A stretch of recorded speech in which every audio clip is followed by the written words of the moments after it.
Very happy to have the opportunity to meet you all again. I was in one of the JNF conference in February 2023 in Miami, and it was amazing. I can sign on all the things that the colonel said. I think he well spoken. So he, like from the part that I was, he described the military situation.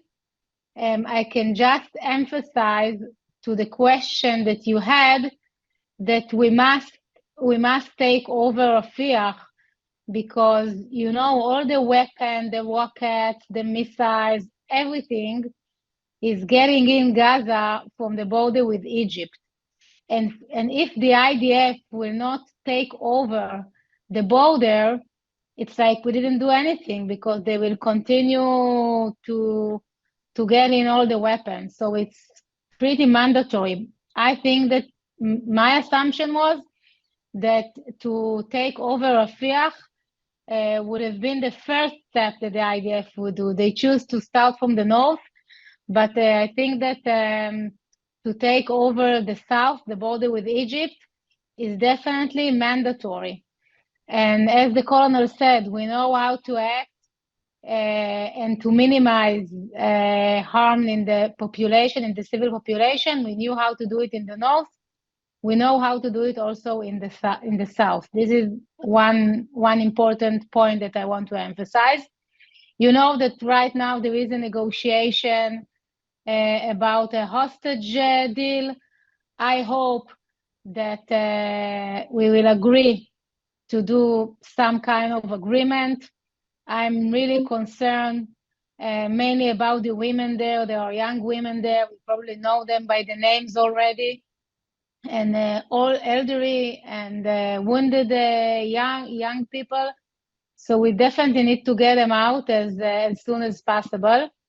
Yesterday, we had a municipality election in Israel, and it was like a normal day. Everyone went out and vote for the election, and no big surprises in the results, but it's just an example to show you that the life here are continue. Most of you probably visit Israel, and I know that you're doing amazing projects in the south to help us rebuild the villages that Hamas burned.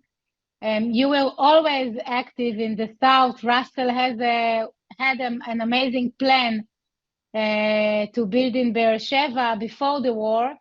And as I know you, I'm sure you will all help to do this plan and to do other important things that are now relevant during the massacre in the south. I can assure you that the people in Israel, we have patience.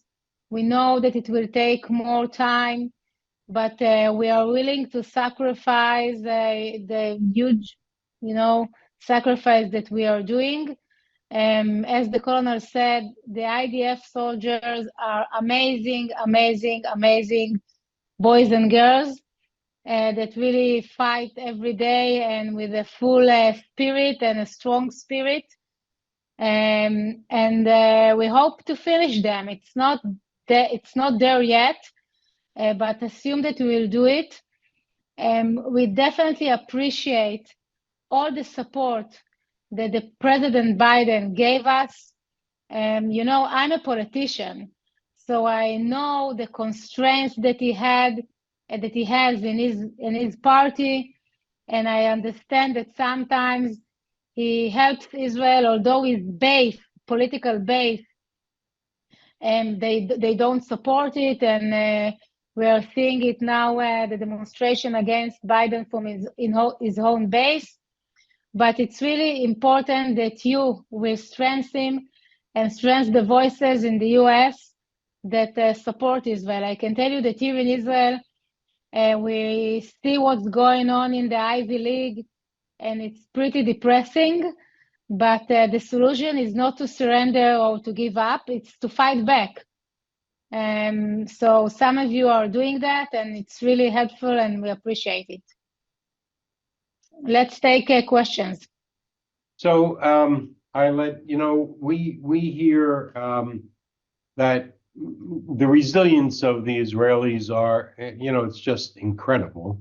The Israeli people and those that were forced out of their homes destroyed in the south, that most of them want to move back. They want to be there.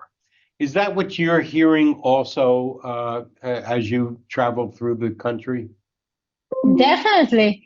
Most of the people from the south and from the north, they want to go home. They want to rebuild their villages. You know that we just talked about the south, and you know that next week, actually, everyone they can come back to their homes in the south. In the north, it's more problematic since we still have a severe conflict with the Hezbollah. Most of the people in the north are still can't come back. In the south, there is trauma, mainly to families with kids, with small kids.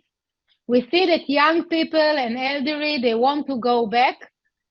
We have some problems with families with small children.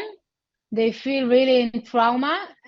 But in general, as the communities, most of the communities want to come back and to rebuild their life there again. As I said, we have a huge problem in the north. I assume that the solution will be some kind of agreement with the Hezbollah, agreement that the American and the French will help us to do. But it's not there yet.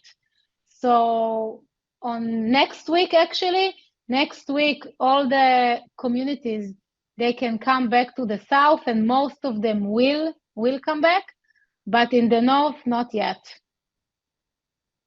So what's the feeling of those in the north? What are they anticipating? What are they being told?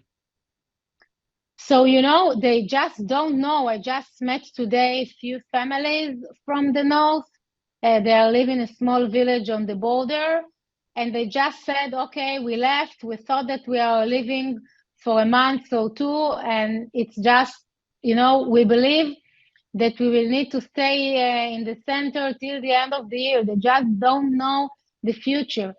And actually, no one knows the future, even though the prime minister or the minister of defense, because of course that we prefer to finish the conflict with an agreement.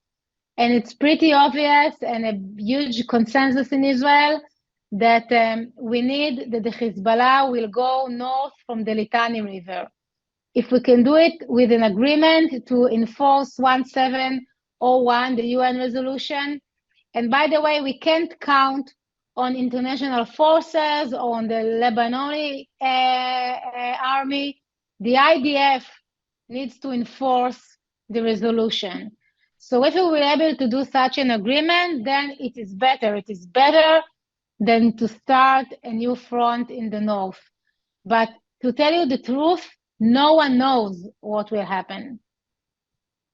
And you mentioned how involved JNF USA is in the South and also in the North. But is there anything that you would like to relay to this leadership that's on the Zoom now, that'll be watching the Zooms later? Is there anything that you want to convey to the JNF family that you would like to see us do?